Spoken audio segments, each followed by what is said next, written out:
दोस्तों, जिस तरह से हमारे लिए टेलीकॉम सेक्टर में जियो की ओर से और एयरटेल की ओर से भूचाल लाया गया है ना, ये भूचाल लोगों को जो है अब बर्दाश्त नहीं हो रहा है और लोगों को लगता है कि भाई अगर इस तरह का भूचाल आगे भी आ गया तो हम जो है इनको अफोर्ड नहीं कर सकेंगे।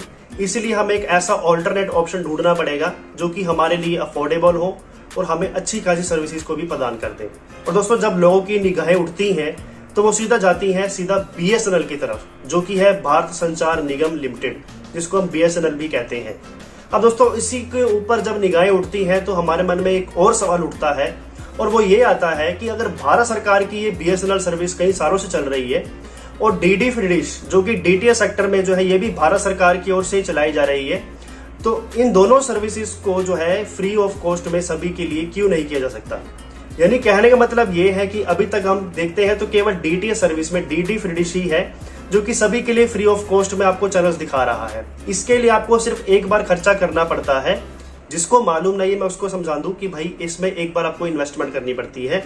एक dish antenna, LNB, cable, set top box, ये चीज आपको लेनी पड़ती है। उसके बाद 100-150 रुपए या 200 रुपए एक टेक्नीशियन लेता है जो कि आपके घर पे छतरी को इंस्टॉल करता है। और उसके बाद आपको दोस्तों जिंदगी भर के लिए मनोरंजन डीडी फ्री डिश की ओर से फ्री में प्रदान किया जाता है। जितने भी इसके अंदर चैनल्स आपको मिलते हैं ना, ये सारे के सारे फ्री ऑफ कॉस्ट होते हैं और इसके लिए आपको कोई भी मंथली चार्जेस एप्लीकेबल नहीं होते। अब ये जो डिमांड है दोस्तों वो डीटीएच सेक्टर में तो ठीक है, लेकिन अब जो है टेलीकॉम पे भी अब दिखाई देने लगी है। आपने देखा ही है कि अभी किस तरह से जियो और एयरटेल ने एकदम से अपने प्लान्स महंगे कर दिए। और ये जो महंगे प्लान्स हुए हैं दोस्तों, वो ये भी नहीं है कि 20 रुपए या 30 रुपए महंगे हुए हैं।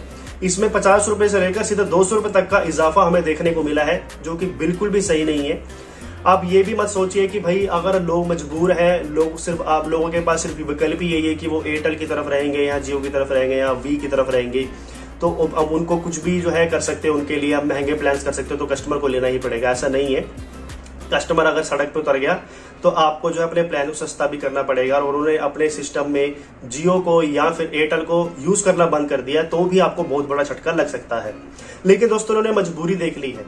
इन्होंने जो है कस्टमर को देख लिया है कि ये जो है अब कहीं और जा ही नहीं सकते, क्योंकि भारत सरकार भी जो है ना हमारी, वो भी बीएसएनएल को आगे बढ़ाना नहीं चाहती। अगर भारत सरकार ने कुछ कोशिशें की होती तो आज हमारे लिए ये बीएसएनएल जैसी सर्विसेज भी काफी बढ़िया होती और हमारे लिए अच्छी खासी सर्विसेज को जो है प्रदान कर रही होती। आज भी अगर बहुत से लोग बीएसएनएल की तरफ बढ़ना भी चाहते हैं तो वो इसलिए नहीं बढ़ पाते हैं क्योंकि इनकी जो कॉलिंग की सर्विसेज है वो इतनी अच्छी नहीं है या इंटरनेट की स्पीड आपको इतनी अच्छी नहीं मिल पाती। और इसकी वजह सिर्फ यही है और वो यही है कि हमारी जो केंद्र सरकार है वो बीएसएनएल के लिए कुछ भी नहीं कर रही है। उसके दोस्तों कई मुख्य कारण है।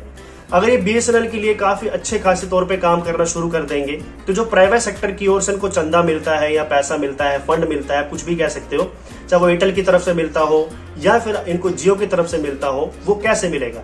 क्योंकि ऑब्वियसली अगर ये बीएसएनएल के ऊपर पैसा लगाना शुरू कर देंगे, बीएसएनएल को काफी अच्छा बनाना शुरू कर देंगे और काफी सस्ते दामों पर आपको अच्छी सर्विसेज देनी शुरू कर देंगे, तो लोग जो है वो बीएसएनएल की तरफ ही बढ़ने लगेंगे। तो ये प्राइवेट सेक्टर में जो आपके लिए जियो चल रहा है या एयरटेल चल रहा है, इनको कौन लेगा?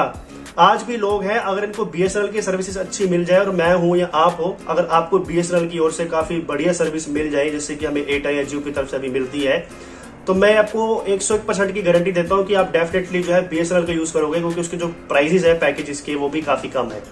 क्योंकि सरकारी चीजें दोस्तों तो ओबीसी थोड़ी सस्ती ही मिलती है। जिस तरीके से डीटीएच सेक्टर में डीडी फ्री डिश को फ्री दे रहे हैं, तो उसी तरह से इनको टेलीकॉम के लिए भी काम करना चाहिए। कुछ पैसा इनको बीएसएनएल के ऊपर भी इन्वेस्ट करना चाहिए। जितने भी टावर्स दोस्तों आज के समय में बीएसएनएल के, वो अधिकतर प्राइवेट कंपनी ने जो है उन्होंने अपने यूज करना शुरू कर दिए हैं। यानी कि जहाँ पे बीएसएनएल की सर्विसेज होती थी, जहाँ बीएसएनएल के टावर्स लगे होते थे, वहां पर इन्होंने एयरटेल वालों ने या जो जियो वालों ने अपने टावर्स वहां पे फिक्स कर दिए हैं, जिससे जो है बीएसएनएल की रेंज ऑब्वियसली वो कम होगी ही होगी। क्योंकि भारत सरकार भी बीएसएनएल के ऊपर इंफ्रास्ट्रक्चर पर पैसा नहीं लगा रही है, तो ऑब्वियसली जो है बीएसएनएल की सर्विसेज आपको डाउन ही देखने को मिलेगी, ऊपर तो देखने को मिलेगी नहीं। और गवर्नमेंट भी देखती है कि भाई जो प्राइवेट कंपनी से हमें अच्छा खासा फंड आ सकता है, वो एक कंपनी जो बीएसएनएल है उससे हमें कभी नहीं आ सकता। और मान लो आ भी जाएगा तो सीधा सरकारी खजाने में जाएगा, क्योंकि सरकारी सर्विस है, तो इससे इनको कोई भी फायदा नहीं मिलेगा।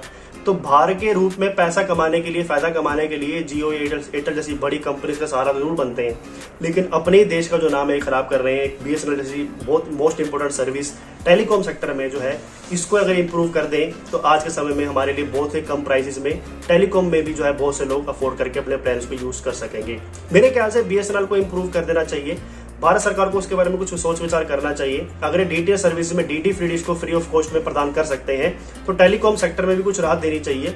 हर कोई जो है इतने महंगे प्लान अफोर्ड नहीं कर सकता। आपको क्या लगता है कि जिस तरीके से डीटीएच सर्विस में डीडी फ्री डिश को फ्री ऑफ कॉस्ट किया गया है, क्या उसी तरह से बीएसएनएल जैसी टेलीकॉम कंपनी को भी हमारे लिए कुछ हद तक फ्री करना चाहिए कि एक ऐसा सिस्टम बना दिया जाए कि इतनी सर्विस जो है यानी कि इतना जो प्लान है इतने महीनों के लिए आपको फ्री रहेगा, उसके बाद आपको इतने चार्जेस पे करने पड़ेंगे जो कि काफी कम कीमत हो।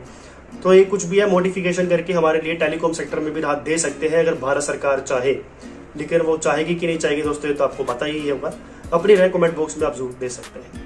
नमस्कार।